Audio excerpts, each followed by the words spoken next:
వైఎస్ఆర్సీపీ మంత్రి అమర్నాథ్ గారు రాజధాని గురించి కొన్ని మాటలు మాట్లాడుతూ ఉన్నారు. ఏం మాట్లాడుతున్నారు ఒకసారి? క్యాపిటల్ ఇన్ ద సెన్స్ అంటే దాన్ని ఏ రకంగా ప్రొపగాండా చేస్తున్నారు.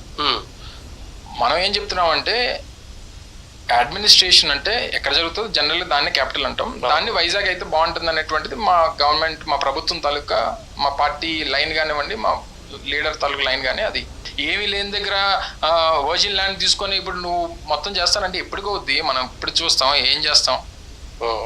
Come up with an alternative plan. Vizag capital పెట్టు, ఆ ఏరియాస్ని డెవలప్ చేయి.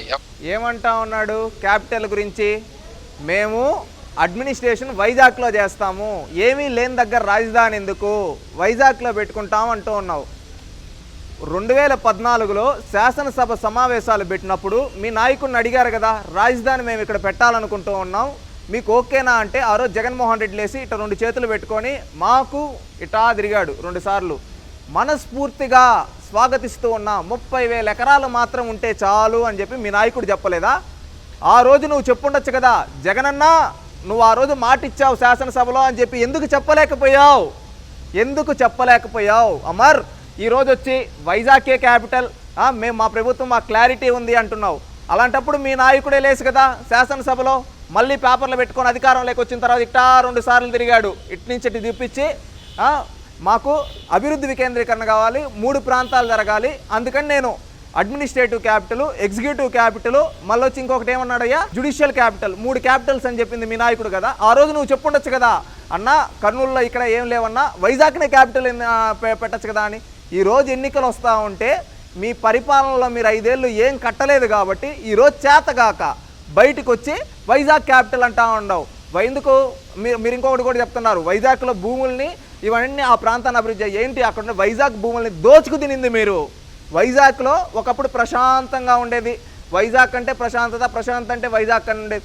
ఈరోజు ఏంటంటే మీరు వచ్చారు, మీరు వచ్చిన తర్వాత ఏం మొదలుపెట్టారయ్యా, వైజాగ్లో భూ కబ్జాలు, లిక్కర్ మాఫియా, అదేవిధంగా ఇంకొకటి ఏంటంటే గంజాయిని తీసుకొని వచ్చారు. కొత్తగా గంజాయి తీసుకొని వచ్చి వైజాగ్ యువతని గంజాయికి బానిసలు చేసింది మీ ప్రభుత్వము.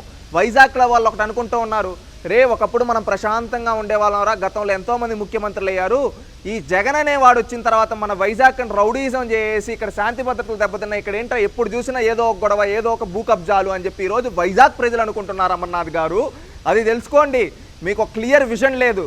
మీరు 5 ఏళ్ళు ఏమీ కట్టలేదు కనుక, 5 ఏళ్ళు మీరు చేసింది ఏమీ లేదు కనుక ఈరోజు ఎన్నికలు దగ్గర పడుతూ ఉంటే ప్రజలు రాజధాని ఎదురా అని అడుగుతూ ఉంటే చొక్కాయి పట్టుకొని మీ ప్రభుత్వాన్ని ఈరోజు మళ్ళీ వైజాగ్ అని చెప్పి ఈరోజు ఎలక్షన్ స్టంట్ కోసం మాత్రమే చెబుతూ ఉన్నారు. తెలుసుకో, మీకు నిజంగా చిత్తశుద్ధునుంటే ఆ రోజు అమరావతి అని చెప్పినప్పుడు మీ నాయకుడు కూడా ఎన్నికలకు ముందు అన్నాడు కదా, నేను అమరావతిలో ఇల్లు కట్టుకున్నా, అమరావతిలో పార్టీ ఆఫీస్ కట్టుకున్నా, అమరావతి రాజధాని అని ఆ రోజు మీ నాయకుడు చెప్పాడు. తర్వాత మళ్ళీ ఎన్నికలైన తర్వాత మళ్ళీ 3 ప్రాంతాల అభివృద్ధి, నేను 3 ప్రాంతాలని చేస్తా అని చెప్పి మీ నాయకుడే చెప్పాడు. ఇప్పుడు 5 ఏళ్ళగా ఏమీ చేసింది లేదు కనుక మళ్ళీ ఏమంటా ఉన్నాడు, వైజాగ్ క్యాపిటల్ అంటా ఉన్నాడు. ఇది కూడా ఎలక్షన్ స్టంటే. ఈరోజు రాష్ట్రంలో యువత ప్రజలు అడుగుతూ ఉన్నారు, 5 ఏళ్ళు నీకు అధికారం ఇచ్చాం, రాజధాని ఎందుకు కట్టలేకపోయావు జగన్ అని సూటిగా నిలదీస్తూ ఉంటే సిగ్గులేక అక్కడ కట్టింది ఏమీ లేదు కనుక ఈరోజు వచ్చి వైజాగ్ క్యాపిటల్ అంటూ ఉన్నారు. మారండయ్యా, మీరు వైజాగ్కి చేసింది ఏంటి? అక్కడ లూలు మాల్ రానియకుండా ఫ్రాంక్లిన్ టెంపుల్ని తరింగొట్టడం, ఆదాని డేటా సెంటర్ని తరింగొట్టడం, అదేవిధంగా మిలీనియం టవర్స్లో ఐటీ కంపెనీలు ఉంటే ఆ ఐటీ కంపెనీలు తరింగొట్టడం, అదేవిధంగా వైజాగ్లో గంజాయి తీసుకొని రావడము, వైజాగ్ని భూ కబ్జాలు చేయడము, ఇవి తప్ప మీరు చేసింది ఏమీ లేదు వైజాగ్కి. నీకు నిజంగా చిత్తశుద్ధి ఉంటే వైజాగ్లోకి ఎన్ని ఐటీ కంపెనీలు తీసుకొని వచ్చావు చెప్పే దమ్ముందా అమర్నాథ్? మీ ఉమ్మడి జిల్లానే కదా వైజాగ్లో ఒకప్పుడు ఏ విధంగా ఉండింది, ఇప్పుడు ఏ విధంగా ఉండింది? ఇప్పుడు కనీసం వైజాగ్ ప్రజలు ఎందుకురా వీళ్ళకి అధికారం ఇచ్చామని చెప్పి మొత్తుకుంటూ ఉన్నారు. మీ పరిపాలనలో మారు. ప్రజలు కోరుకునేది అభివృద్ధి, సంక్షేమం, మీరు అది చేయలేకపోయారు. ఇంకొకటి, ఒకప్పుడు మీ నాయకుడు అనేక ప్రాంతాలు అభివృద్ధి చేస్తాం, ఇవి చేస్తాం, అవి చేస్తాం నిలబడి చెప్పాడు. ఈరోజు ఎందుకు చేయలేకపోయాడు? దానికి సమాధానం చెప్పు. మీ చేతతనాన్ని కప్పిపుచ్చుకోవడానికి మాత్రమే ఈరోజు ఎన్నికలు వస్తున్నాయి కాబట్టి వైజాగ్ క్యాపిటల్ అంటూ ఉన్నావు. వైజాగ్ ప్రజలు మొత్తం గమనిస్తూ ఉన్నారు మిమ్మల్ని ఓడించడానికి.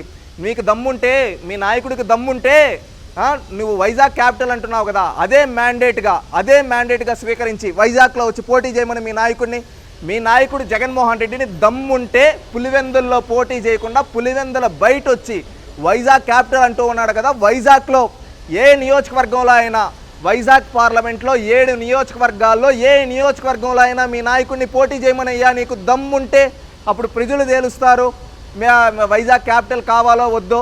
వైజాగ్ ప్రజలే మీ నాయకుడిని వద్దు అంటూ ఉంటే ఈరోజు నిస్సిగ్గుగా మీరు బయటకు వచ్చి ఈ విధంగా ఎలక్షన్ స్టంట్ కోసం ఇలాంటి డ్రామాలు ఆడుతూ ఉన్నారు. ఆపండి, కుదిరితే అభివృద్ధి చేసింది చెప్పుకోండి, అంతేగాని ఇలాంటి ఎన్నికల డ్రామాలు ప్రజలకు అవసరం లేదు. అమర్నాథ్ గారు ఇకనైనా ఇలాంటి తప్పుడు ప్రచారాలు తప్పుడు మాటలు మాట్లాడడం ఆపి ప్రజలకి ఏమీ చేయనందుకు క్షమాపణ చెప్పండి.